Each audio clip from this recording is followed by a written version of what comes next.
Assalamualaikum warahmatullahi wabarakatuh. Kembali berjumpa dengan saya di channel Hamsa Gantara. Sahabat sebangsa dan setanah air di mana saja Anda berada. Ada berita yang cukup unik dari seorang Egy Sujana dalam sebuah ceramahnya, atau sepertinya dia lagi memberikan orasi politik, dan ini kemudian mengundang protes daripada hadirin dan bahkan meminta Egy Sujana untuk kemudian turun dari podium. Tentu sesuatu hal yang cukup memalukan dan sekaligus memilukan jika kemudian kita yang dipanggil untuk kemudian mengisi sebuah pertemuan diberi kesempatan untuk berpidato atau berorasi di depan podium, lalu ujung-ujungnya jamaah meminta kita untuk turun. Artinya apa? Itu sudah tidak ada lagi penghargaan, dan inilah yang dirasakan oleh Egy Sujana. Nah, kalau sudah pikun dan pembohong, mestinya presiden diimpeachment oleh DPR.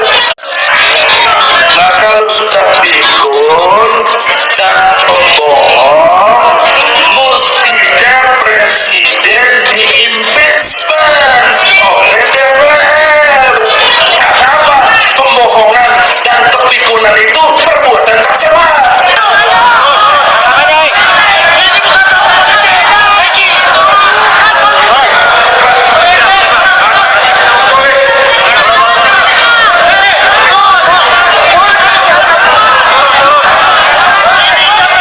Kenapa? Karena dalam ceramahnya dia menyampaikan sesuatu yang memang tidak etis, di mana dia menyerang pemimpin di negara ini, menyatakan bahwa kalau sudah pikun berbohong, ya maka sudah selayaknya pemerintah ya itu di impeachment oleh DPR. Artinya Presiden Jokowi bisa diturunkan oleh DPR melalui impeachment. Nah, ini yang kemudian sontak membuat protes para jamaah. Persoalannya adalah Egy Sujana memang dalam banyak hal, ceramah-ceramah beliau, pidato-pidato beliau, semuanya selalu menyerang pemerintahan Jokowi. Seluruh rakyat Indonesia adalah orang-orang munafik. Tidak ada orang yang takut. Kita tidak tahu kapan azab Allah itu tiba, tapi Anda jangan tidak menyadari sudah datang azab Allah itu. Kami hidup di negeri Indonesia yang tidak menjalankan hukum-hukum-Mu, ya Allah. Kalau ini salah pemimpin kami yang serakah, fasik, zolim, musyrik, kafir, murtad, cabutlah kekuasaannya, ya Allah. Amin.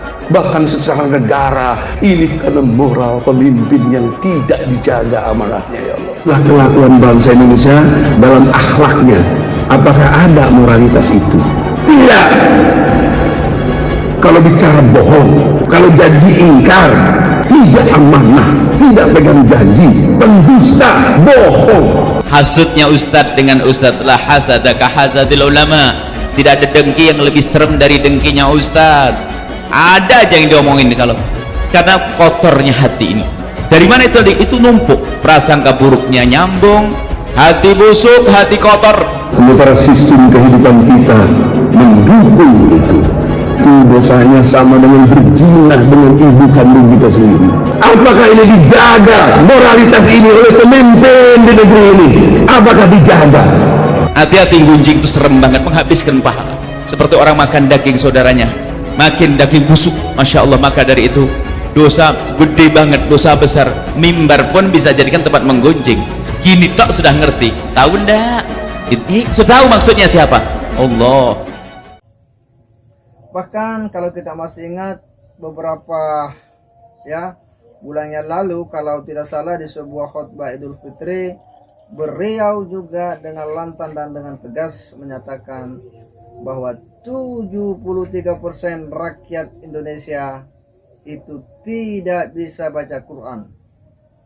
Dan katanya dia melanjutkan bahwa saya juga sangat bersedih karena orang terdekat saya juga tidak bisa baca Quran. Saya juga sedih, orang dekat saya pun juga banyak yang belum bisa baca Quran. Bahkan Quran diabaikan. Banyak baca al-WA daripada Al-Quran. Fas'alu al-zikra in kuntum la ta'lamun. Fas'alu al-zikra in kuntum la ta'lamun. Dan ternyata bahwa dia juga itu baru melancar baca Quran gitu. Dan ini hal yang kemudian menjadi lucu bagi kita semua. Di sisi lain dalam berbagai ceramah-ceramahnya dia juga sering mengatakan bahwa pemerintahan hari ini Pak Jokowi adalah pemerintahan yang tidak menjalankan syariat Islam, pemerintahan yang sudah zalim terhadap rakyat. Bahkan dengan tanpa ragu ya, tak tanggung-tanggung Egy Sujana menyatakan bahwa ini seperti bak Fir'aun. Ini kan sudah sangat kelewatan. Masa iya pemerintahan hari ini disamakan dengan Fir'aun yang sangat zalim dan kejam itu, yang tak bertuhan itu, yang tak mengaku Tuhan. Ini memang sebuah pernyataan yang sudah di luar daripada batas-batas etika komunikasi. Nah, Egy Sujana ya, kalau kita melihat memang lebih banyak melakukan sebuah manuver-manuver dan propaganda-propaganda politik yang semuanya memang untuk menyerang pemerintahan Jokowi ya, untuk menyerang pemerintahan hari ini dengan sejumlah pembenaran-pembenaran baik melalui ayat-ayat suci ya, dan sejumlah tindakan-tindakan secara moral yang kemudian dianggap sudah dilanggar oleh pemerintahan Pak Jokowi. Kami hidup di negeri Indonesia yang tidak menjalankan hukum-hukum-Mu ya Allah. Kalau ini salah pemimpin kami yang serakah, fasik, zalim, musyrik, kafir, murtad. Cabutlah kekuasaannya ya Allah. Amin. Bahkan secara negara ini karena moral pemimpin yang tidak dijaga amanahnya ya Allah. Dia menganggap dirinya paling pintar, dirinya paling hebat. Coba lihat gayanya itu kan, dia seperti orang suci kan. Kita dibohongi. Itu bukan ulama kok, dia aja ngaku-ngaku ulama. Ulama mana ada yang kayak gitu.